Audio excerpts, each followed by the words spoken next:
Surviving the Applewhites, Chapter 21. E.D. had very little time to revel in being a hero. The show must go on, her father had said, once it was clear that it could. Fire's out. No real damage done. Call the next scene. The next scene has all the children, Edie said. Gretel fell off the stage. Her mother took her to the emergency room. Well, do it without her tonight, then. She can catch up next rehearsal. There won't be a next rehearsal for her, said the nurse who was playing the role of the housekeeper. That was a broken arm. We're going to have to find a new Gretel, Edie told her father. That's impossible! No one else who auditioned for that part could possibly play it. That's how I cast her in the first place. We'll just have to find someone, Edie said. The phone rang early the next morning when Edie was in the schoolroom revising the history section of her curriculum. Instead of the Civil War, her fall history project from now on would be World War II, specifically the Nazi occupation of Austria.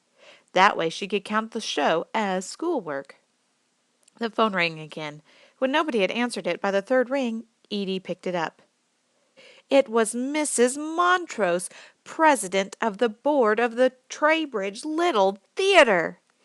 I want to speak to your father, the woman said. I understand there was an arson attempt at the theatre last night. No arson, Edie hastily reassured her. It was purely an accident. I have my sources, the woman said, and they say the fire was deliberately set. Furthermore, a child was injured. It was only a broken arm, Edie said. I wish to speak to Randolph Applewhite immediately. I'm sorry, but he's not here, Edie said. I'm sorry, but he's not here, Edie said. Strictly speaking, this was not a lie. Her father was not in the schoolroom. It was only 8 o'clock in the morning. He was upstairs in bed, sound asleep. May I take a message? You tell him that I'm canceling the show. From the moment he took over this project, I have had serious doubts about the appropriateness of his choices. But this disaster is the final straw. The Treybridge Little Theatre is a historic landmark, and we came perilously close to losing it. As for injuries, our liability insurance does not. Edie thought fast. That will be a shock to the television crew that's coming for the opening. I'm sure you know that The Sound of Music is expected to be the centerpiece of the story they're putting on network TV. I don't care about that. I care about the future of...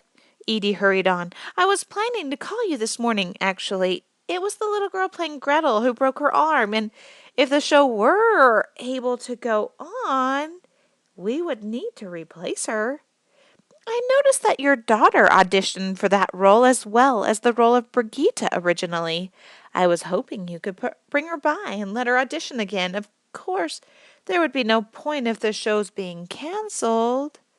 There was a long silence, broken only by what sounded like fingernails being tapped on a hard surface. Would this be an open audition? Oh, no, only your daughter. My father just wants a chance to hear her again. He told me that none of the others could possibly play the role.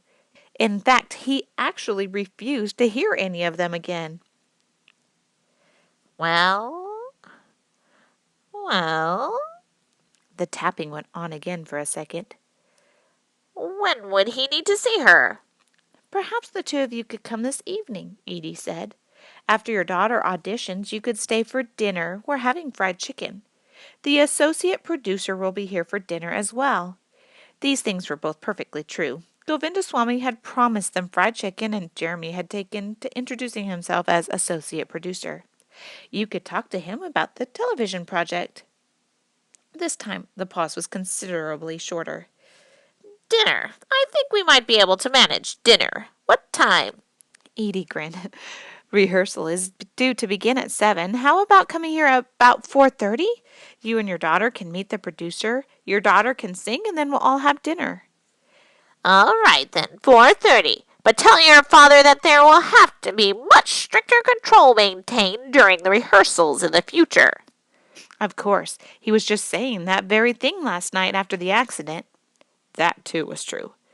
You're not to let destiny out of your sight for an instant, he had told Jake. When Jake had reminded him that Destiny had done the deed while Jake was on stage, he had threatened to put Destiny on a leash and tie the leash to the theater seat. When Edie put the phone down, she sighed. It had worked, but Miss Montrose was only the first part of the problem. The second part was Randolph Applewhite. "Absolutely not," he said over breakfast when she told him her plan. "I can't possibly use that child as Gretel. Gretel's the youngest. She has to be little and cute. The Montrose kid has a wretched voice. She's not little, and she's definitely not cute. It's completely impossible." "I thought appearances didn't count," Sybil said, looking up from the hem she was stitching. "Not when there's talent. That child has no talent." "At least listen to her," Edie argued. "They're due to come at 4:30, and they're staying for dinner. If you can't do this, Miss Montrose will cancel the show." "Let her! Better to cancel than to have Gretel with a voice like a buzzsaw." "No, no, no," Jeremy Bernstein said. "If the show is canceled, the television piece will be canceled too. I'll never get another chance to produce for network television. The multiracial sound of music is the hook the TV execs bought. They won't do the story without the hook." "Don't let the TV people cancel us," Cordelia said. "I want to get my bit in about the death of Ophelia." "And my gallery showing," Archie said, "and Lucille's new volume of poetry." Sybil held up the black costume she was hemming. "Do you mean to tell me that you would let the 7,000,000 nuns' habits we've made go to waste? Do you mean to tell me that I've given up my writing time and let my masterpiece go totally cold for nothing?" Edie resumed her attack. "Come on, Dad, just listen to Priscilla Montrose. Talk to her mother over dinner. Maybe you can convince her to let the show go on even if you don't cast her daughter. You have to at least try." All right, but I will not, under any circumstances, cast that dreadful girl as Gretel."